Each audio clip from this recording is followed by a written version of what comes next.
नमस्कार। खबरां दे इस बुलेटिन विच तुहाडा स्वागत है। मैं हाँ जसप्रीत सिंह। पहला पेश ने चोणवीआं खबरां। प्रधानमंत्री सुरक्षा बीमा योजना, प्रधानमंत्री जीवन ज्योति बीमा योजना अते अटल पेंशन योजना दे अज 7 वरे होए पूरे। वित्त मंत्री निर्मला सीतारमन अनुसार तिन्ने जन सुरक्षा योजनावां आम आदमी दी पहुंच विच ने।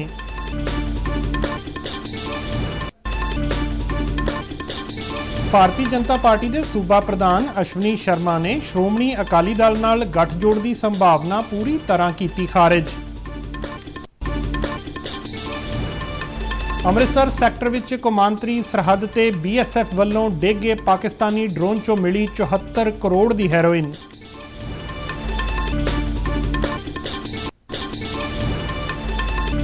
केंद्रीय खेड मंत्री अनुराग सिंह ठाकुर अनुसार खेलो इंडिया मुहिम तहत देश भर विच तैयार किए जा रहे ने 1000 केंद्र।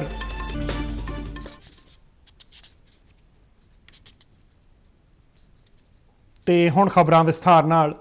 प्रधानमंत्री सुरक्षा बीमा योजना, प्रधानमंत्री जीवन ज्योति बीमा योजना अते अटल पेंशन योजना नूं लागू कीतिआं अज 7 वरे पूरे हो गए ने। वित्त मंत्री निर्मला सीतारमन ने कहा है कि बीमा ते पेंशन दीआं ये तिन्ने जन सुरक्षा योजनावां आम आदमी की पहुँच विच ने। उन्होंने कहा कि पिछले 7 वरियां विच वड्डी गिणती विच लोकां दा इन्हां योजनावां लई रजिस्ट्रेशन करवाउणा अते फायदा लैणा इन्हां दी कामयाबी दा सबूत है। वित्त राज मंत्री डॉक्टर भागवत कराड़ ने इन्हां योजनावां नूं सफलता नाल लागू करन लई बैंकां ते बीमा कंपनियां नूं वधाई दित्ती है। उन्हां अपील कीती कि ओह आखिरी व्यक्ति तक इन्हां योजनावां दा लाभ पहुंचाउण लई इसे भावना ते समर्पण नाल काम करदे रहण। केंद्रीय वातावरण, जंगलात ਅਤੇ जलवायु परिवर्तन मंत्री भुपेंद्र यादव ने विकास ਅਤੇ प्रदूषण मुक्त वातावरण विचाले संतुलन बनाए जाण की जरूरत ते जोर दिता है। मोहाली विखे चंडीगढ़ यूनीवर्सिटी विच आयोजित वातावरण भिन्नता वातावरण न्याय शास्त्र ते करवाई गई एक कॉन्फ्रेंस नूं संबोधन करदिआं उन्हां कहा कि व्यक्तिगत, उद्योगिक ਅਤੇ इत्थों तक कि गवर्नेंस के पद्धर ते वातावरण के शोषण नूं खत्म किया जाना समय की मंग है। उन्होंने कहा कि भारत अपनियां अंतरराष्ट्रीय प्रतिबद्धतावां नूं लागू करन विच सब तो मोहरी रहा है अते मौजूदा समय विच राष्ट्रीय स्वच्छ हवा योजना लागू कर रहा है, जिसका उद्देश्य स्थानक तो लैके ग्लोबल पद्धर तक दखल अंदाजी राहीं भारत की हवा नूं साफ बनाउणा है। उन्होंने कहा कि पिछले 5 वरियां विच प्रधानमंत्री नरेंद्र मोदी की दूरदर्शी अगवाई विच सरकार ने जैविक भिन्नता की संभाल दा लोकतंत्रीकरण करन दा काम कीता है। भारतीय जनता पार्टी के कौमी प्रधान जगत प्रकाश नड्डा 14 मई नूं अपने एक दिना दौरे ते लुधियाना आउणगे। पार्टी के सूबा प्रधान अश्विनी शर्मा ने अज लुधियाना विच एक प्रैस कॉन्फ्रेंस दौरान ये जानकारी दी और दस्सिया कि वह वख-वख बैठकां अते एक कॉन्फ्रेंस विच हिस्सा लैणगे। उन्होंने कहा कि पार्टी वालों करवाई जा रही इस कॉन्फ्रेंस नाल बीजेपी वर्करां दा मनोबल होर वधेगा। अश्विनी शर्मा ने कहा कि संगरूर लोक सभा जिमनी चोण अते नगर निगम चोणां लई बीजेपी पूरी तरह तैयार है। उन्होंने स्पष्ट किया कि बीजेपी वालों श्रोमणी अकाली दल नाल किसी भी कीमत ते दोबारा गठजोड़ नहीं किया जाएगा, क्यों जो गठजोड़ नूं अकाली दल ने तोड़िया है, ना कि भारतीय जनता पार्टी ने। किसी भी कीमत ते अकाली दल नाल किसी भी लैवल का किसी भी स्तर का गठबंधन भारतीय जनता पार्टी नहीं करेगी। और जिनी देर साथ रहा वधिया रहा, साथ उन्होंने छड्या और उन्होंने दामन ते कई प्रकार के आरोप ने। भारतीय जनता पार्टी उन्होंने आरोपों को अपनी पिठ के उत्ते नहीं ढो सकती। इस करके मैनूं लगता कि इस गल ते विराम लगना चाहिए। किसी भी कीमत किसी भी स्तर के उत्ते बीजेपी का गठबंधन नहीं हो सकता अकाली दल के नाल। ये मैं बड़ी अश्विनी शर्मा ने कहा कि भगवंत मान की अगवाई वाली आम आदमी पार्टी की सरकार सूबे विच अराजकता फैलाउण विच मुख भूमिका निभा रही है। उन्होंने सवाल किया कि पंजाब की जनता नूं वड्डियां वड्डियां गारंटियां देण वाले मुख मंत्री भगवंत मान ते अरविंद केजरीवाल हुण कित्थे ने। कोविड-19 महामारी दौरान लोगों की रखिया करदियां जाना कुर्बान करने वाले पंजाब पुलिस के शहीद जवानों के परिवारों को सत्कार और शुकराने वजों डायरैक्टर जनरल पुलिस VK भावरा ने 3-3 लाख रुपए की माली मदद दी है। फलौर स्थित महाराजा रणजीत सिंह पंजाब पुलिस अकैडमी विखे अज होए एक राजपद्धरी समागम दौरान उन्हां शहीदों के हर परिवार को 3-3 लाख रुपए के चैक दिते। महामारी दौरान पंजाब पुलिस के 94 जवानों की जान गई सी। ਪ੍ਰਮੁੱਖ ਭਾਰਤੀ ਫਾਰਮਾ ਕੰਪਨੀ ਮੈਨਕਾइंड ਦੇ ਸਹਿਯੋਗ ਨਾਲ ਇਹ ਮਾਲੀ ਮਦਦ ਦਿੱਤੀ ਗਈ ਹੈ। ਆਜ਼ਾਦੀ ਕਾ ਅੰਮ੍ਰਿਤ ਮਹਾਉਤਸਵ ਨੂੰ ਸਮਰਪਿਤ ਆਜ਼ਾਦੀ ਕਾ ਸਫ਼ਰ ਤਹਿਤ ਅਸੀਂ ਭਾਰਤ ਦੀ ਆਜ਼ਾਦੀ ਵਿੱਚ ਯੋਗਦਾਨ ਪਾਉਣ ਵਾਲੇ ਵੱਖ-ਵੱਖ ਮੰਨੇ ਪ੍ਰਮੰਨੇ ਅਤੇ ਗੁੰਮਨਾਮ ਆਜ਼ਾਦੀ ਸੰਗਰਾਮੀਆਂ ਦੇ ਜੀਵਨ ਦੇ ਪਹਿਲੂਆਂ ਤੋਂ ਤੁਹਾਨੂੰ ਜਾਣੂ ਕਰਵਾਉਂਦੇ ਹਾਂ। ਇਸ ਤੋਂ ਇਲਾਵਾ ਆਜ਼ਾਦੀ ਦੇ ਸੰਘਰਸ਼ ਨਾਲ ਜੁੜੀਆਂ ਹੋਰ ਗਤੀਵਿਧੀਆਂ ਬਾਰੇ ਵੀ ਦੱਸਦੇ ਹਾਂ। ਅੱਜ ਦੀ ਕੜੀ ਵਿੱਚ ਅਸੀਂ ਤੁਹਾਨੂੰ ਸੁਤੰਤਰਤਾ ਸੈਨਾਨੀ ਗੋਪਾਲ ਕ੍ਰਿਸ਼ਨ ਗੋਖਲੇ, ਭਵਾਨੀ ਦਿਆਲ ਸੰਨਿਆਸੀ, ਨਾਰਾਇਣ ਮੁਰਮੂ, ਬਾਜੂ ਮੁਰਮੂ ਅਤੇ ਵੈਦਿਆਨਾਥ ਟੁੱਡੂ ਬਾਰੇ ਜਾਣਕਾਰੀ ਦੇ ਰਹੇ ਹਾਂ।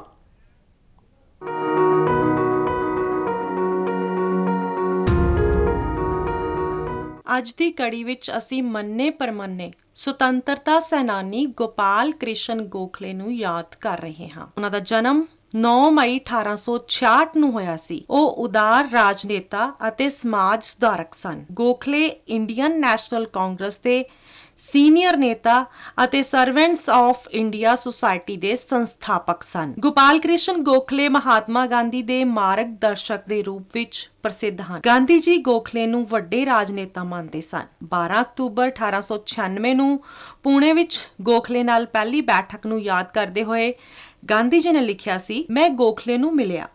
ਉਹ ਮੈਨੂੰ ਫਰਗੂਸਨ ਕਾਲਜ ਦੇ ਮੈਦਾਨ 'ਚ ਨਜ਼ਰ ਆਏ। ਗੋਪਾਲ ਕ੍ਰਿਸ਼ਨ ਗੋਖਲੇ ਨੇ ਪਿਆਰ ਨਾਲ ਮੇਰਾ ਸਵਾਗਤ ਕੀਤਾ। ਉਹਨਾਂ ਦੇ ਵਿਵਹਾਰ ਨੇ ਜਲਦੀ ਮੇਰਾ ਦਿਲ ਜਿੱਤ ਲਿਆ। ਉਹਨਾਂ ਦੇ ਨਾਲ ਮੇਰੀ ਪਹਿਲੀ ਬੈਠਕ ਸੀ। ਫਿਰ ਵੀ ਇਸ ਤਰ੍ਹਾਂ ਲੱਗਾ ਜਿਵੇਂ ਅਸੀਂ ਪੁਰਾਣੇ ਮਿੱਤਰ ਹਾਂ। ਸਰਫਰੋਜ਼ ਸ਼ਾਹ ਤਾਂ ਮੇਰੇ ਲਈ ਹਿਮਾਲਿਆ ਦੀ ਤਰ੍ਹਾਂ ਸਨ, ਲੋਕਮਾਨਿਆ ਸਾਗਰ ਦੀ ਤਰ੍ਹਾਂ ਸਨ, ਪਰ ਗੋਖਲੇ ਗੰਗਾ ਦੀ ਤਰ੍ਹਾਂ ਸਨ। ਕੋਈ ਵੀ ਉਸ ਤਾਜ਼ਗੀ ਭਰੀ ਗੰਗਾ 'ਚ ਇਸ਼ਨਾਨ ਕਰ ਸਕਦਾ ਸੀ। ਹਿਮਾਲਿਆ ਤਾਂ ਅਟਲ ਸੀ ਅਤੇ ਸਾਗਰ ਨੂੰ ਕੋਈ ਆਸਾਨੀ ਨਾਲ ਨਹੀਂ ਲੰਘ ਸਕਦਾ, ਪਰ ਗੰਗਾ ਤਾਂ ਸਾਨੂੰ ਗਲੇ ਲਗਾਉਣ ਲਈ ਸੱਦਾ ਦਿੰਦੀ ਏ।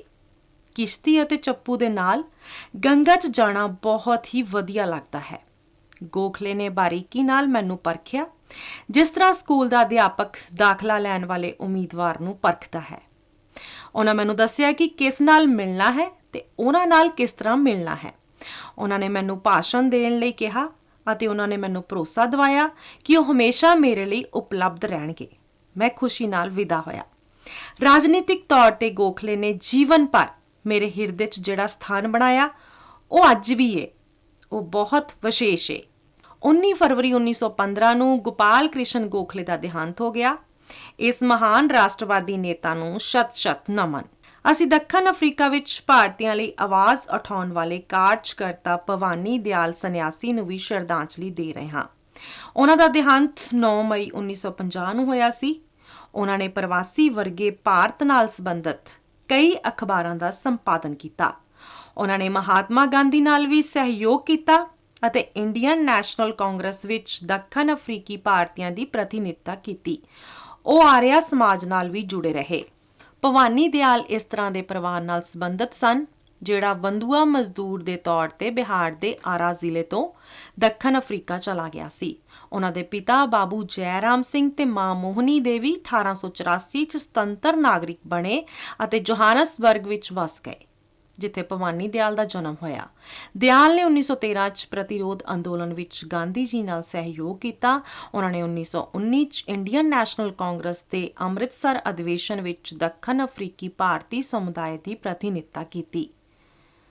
ਭਵਾਨੀ ਦਿਆਲ ਨੇ 1921 ਚ ਭਾਰਤੀਆਂ ਨੂੰ ਬ੍ਰਿਟਿਸ਼ ਗੁਆਣਾ ਭੇਜਣ ਦੀ ਬ੍ਰਿਟਿਸ਼ ਯੋਜਨਾ ਦਾ ਵਿਰੋਧ ਕੀਤਾ।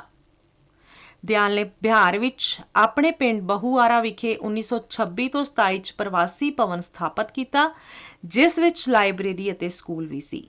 1930 ਚ ਉਹ ਭਾਰਤ ਵਿੱਚ ਨਮਕ ਸੱਤਿਆਗ੍ਰਹਿ ਵਿੱਚ ਸ਼ਾਮਿਲ ਹੋਏ ਅਤੇ ਫਿਜੀ ਵਿੱਚ ਦਿੱਤੇ ਗਏ ਭਾਸ਼ਣਾਂ ਲਈ 29 ਮਾਰਚ ਨੂੰ ਉਹਨਾਂ ਨੂੰ ਗ੍ਰਿਫਤਾਰ ਕਰ ਲਿਆ ਗਿਆ। ਉਹ 1932 ਚ ਦੱਖਣ ਅਫਰੀਕਾ ਵਾਪਸ ਚਲੇ ਗਏ। ਭਵਾਨੀ ਦਿਆਲ ਆਪਣੀ ਮੌਤ ਤੱਕ ਲੋਕਾਂ ਦੀ ਸੇਵਾ ਕਰਦੇ ਰਹੇ ਅਤੇ 1950 ਚ ਉਹਨਾਂ ਨੇ ਇਹ ਨਸ਼ਵਰ ਸੰਸਾਰ ਹਮੇਸ਼ਾ ਲਈ ਤਿਆਗ ਦਿੱਤਾ। ਅਸੀਂ ਸੁਤੰਤਰਤਾ ਸੈਨਾਨੀ ਨਾਰਾਇਣ ਮੁਰਮੂ, ਬਾਜੂ ਮੁਰਮੂ ਅਤੇ ਵੈਦਿਆਨਾਥ ਟੁੱਡੂ ਨੂੰ ਵੀ ਯਾਦ ਕਰ ਰਹੇ ਹਾਂ। ਉਹਨਾਂ ਨੂੰ ਭਾਰਤ ਛੱਡੋ ਅੰਦੋਲਨ ਵਿੱਚ ਹਿੱਸਾ ਲੈਣ ਦੇ ਕਾਰਨ 9 ਮਈ 1943 ਨੂੰ ਗ੍ਰਿਫਤਾਰ ਕਰ ਲਿਆ ਗਿਆ ਸੀ। ਉਹ ਤਿੰਨੋਂ ਝਾਰਖੰਡ ਦੇ ਸੰਥਾਲ ਪਰਗਨਾ ਦੇ ਡਮਰੂਆ ਪਿੰਡ ਦੇ ਨਿਵਾਸੀ ਸਨ। ਉਹਨਾਂ ਨੇ ਲਾਠੀ ਪ੍ਰਹਾਰ ਅੰਦੋਲਨ ਵਿੱਚ ਵੀ ਹਿੱਸਾ ਲਿਆ ਸੀ। ਨਜ਼ਰਬੰਦੀ ਦੌਰਾਨ ਉਹਨਾਂ ਤਿੰਨਾਂ ਦਾ ਦੇਹਾਂਤ ਹੋ ਗਿਆ। ਭਾਰਤ ਦੇ ਮਹਾਨ ਵੀਰਾਂ ਨਾਰਾਇਣ ਮੁਰਮੂ, ਬਾਜੂ ਮੁਰਮੂ ਅਤੇ ਵੈਦਿਆਨਾਥ ਟੁੱਡੂ ਨੂੰ ਸਾਡਾ ਸ਼ਤ-ਸ਼ਤ ਨਮਨ।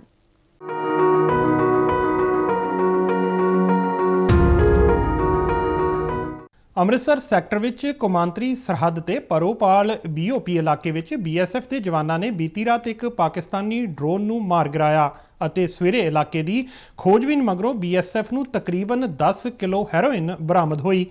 ਕੌਮਾਂਤਰੀ ਬਾਜ਼ਾਰ ਵਿੱਚ ਇਸ ਦੀ ਕੀਮਤ ਕੋਈ 74 ਕਰੋੜ ਰੁਪਏ ਦੱਸੀ ਜਾਂਦੀ ਹੈ। BSF ਦੇ DIG ਭੁਪਿੰਦਰ ਸਿੰਘ ਨੇ ਇੱਕ ਪ੍ਰੈਸ ਕਾਨਫਰੰਸ ਦੌਰਾਨ ਦੱਸਿਆ ਕਿ ਜਵਾਨਾਂ ਨੇ ਡਰੋਨ ਦੀ ਆਵਾਜ਼ ਸੁਣ ਕੇ ਫਾਇਰਿੰਗ ਕੀਤੀ। ਸਵੇਰੇ ਚਲਾਏ ਗਏ ਖੋਜ ਅਭਿਆਨ ਵਿੱਚ ਚੀਨ ਦਾ ਬਣਿਆ ਡਰੋਨ ਤੇ ਇੱਕ ਬੈਗ ਮਿਲਿਆ ਜਿਸ ਵਿੱਚ ਇਹ ਹੈਰੋਇਨ ਬੰਦ ਸੀ। ਉਨ੍ਹਾਂ ਕਿਹਾ ਕਿ ਜਵਾਨਾਂ ਨੇ 9 ਰਾਊਂਡ ਫਾਇਰ ਕੀਤੇ। ਉਨ੍ਹਾਂ ਇਸ ਡਰੋਨ ਅਤੇ ਹੈਰੋਇਨ ਦੀ ਖੇਪ ਦੀ ਬਰਾਮਦਗੀ ਨੂੰ ਇੱਕ ਵੱਡੀ ਕਾਮਯਾਬੀ ਦੱਸਿਆ ਅਤੇ ਕਿਹਾ ਕਿ ਇਹ ਪਹਿਲੀ ਵਾਰ ਹੈ ਕਿ ਡਰੋਨ ਨਾਲ ਹੈਰੋਇਨ ਵੀ ਫੜੀ ਗਈ ਹੈ। ਇਹ ਡਰੋਨ ਤਕਰੀਬਨ 1 ਕਿਲੋਮੀਟਰ ਦਾ ਸਫ਼ਰ ਤੈਅ ਕਰਕੇ ਭਾਰਤੀ ਇਲਾਕੇ ਵਿੱਚ ਦਾਖਲ ਹੋਇਆ ਸੀ। ਭੁਪਿੰਦਰ ਸਿੰਘ ਨੇ ਕਿਹਾ ਕਿ ਪਾਕਿਸਤਾਨ ਦੇ ਹਰ ਮਨਸੂਬੇ ਨੂੰ ਨਾਕਾਮ ਕਰਨ ਲਈ BSF ਦੇ ਜਵਾਨ ਪੂਰੀ ਤਰ੍ਹਾਂ ਮੁस्तैद ਨੇ। हमें एक हेक्साकॉप्टर ड्रोन जो कि काफ़ी बड़ा है साइज़ में वो प्राप्त हुआ।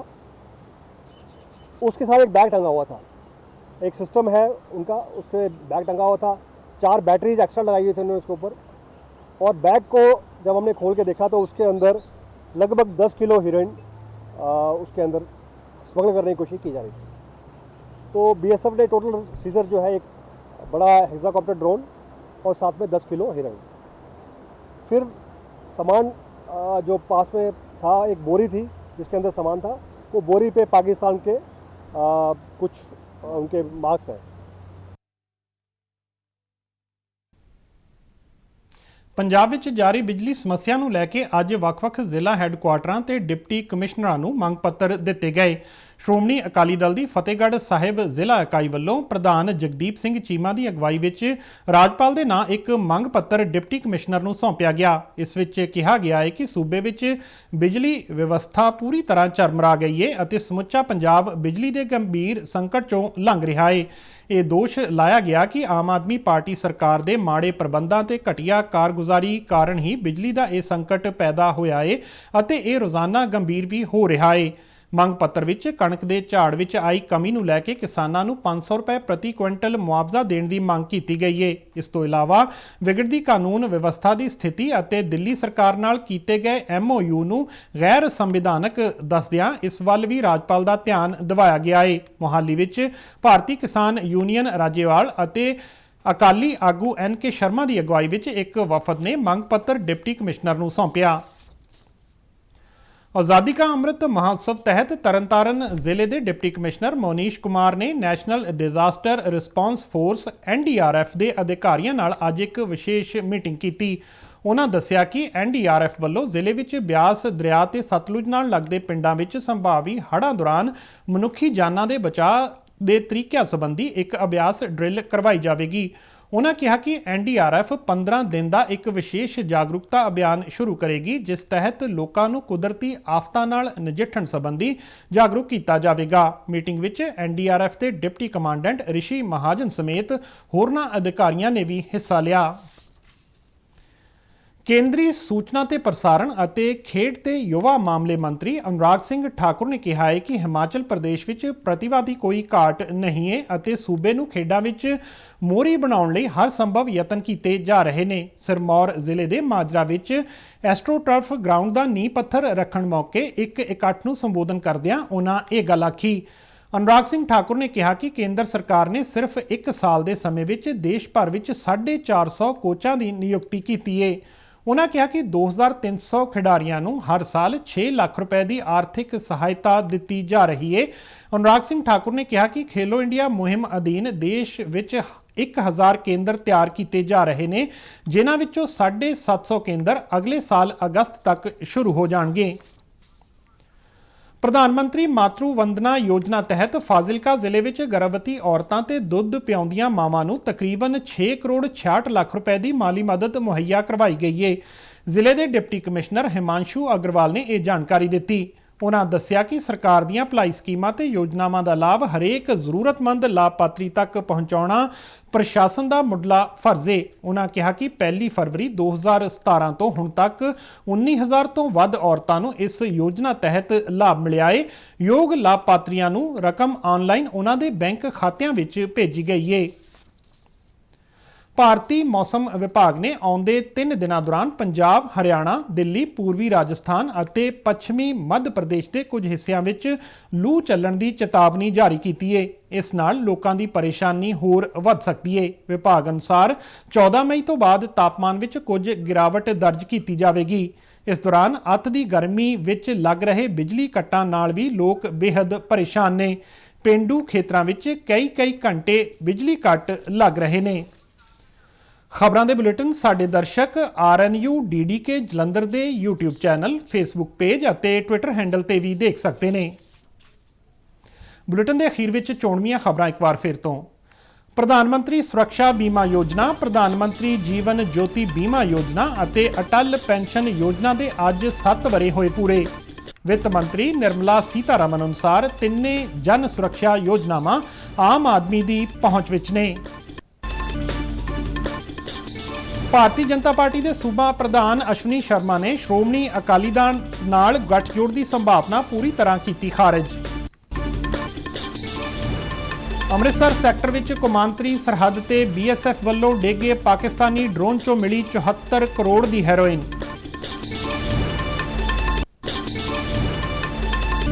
ਕੇਂਦਰੀ ਖੇਡ ਮੰਤਰੀ ਅਨੁਰਾਗ ਸਿੰਘ ਠਾਕੁਰ ਅਨੁਸਾਰ ਖੇਲੋ ਇੰਡੀਆ ਮੁਹਿੰਮ ਤਹਿਤ ਦੇਸ਼ ਵਿੱਚ ਤਿਆਰ ਕੀਤੇ ਜਾ ਰਹੇ ਨੇ 1000 ਕੇਂਦਰ। ਇਸ ਦੇ ਨਾਲ ਹੀ ਖਬਰਾਂ ਦਾ ਇਹ ਬੁਲੇਟਿਨ ਖਤਮ ਹੁੰਦਾ ਹੈ। ਮੈਂ ਮਾਸਕ ਲਗਾ ਕੇ ਸਟੂਡੀਓ ਤੋਂ ਬਾਹਰ ਜਾ ਰਿਹਾ ਹਾਂ। ਤੁਸੀਂ ਵੀ ਜਦੋਂ ਬਾਹਰ ਜਾਓ ਤਾਂ ਮਾਸਕ ਜ਼ਰੂਰ ਲਗਾਓ। ਇਜਾਜ਼ਤ ਦਿਓ। ਨਮਸਕਾਰ।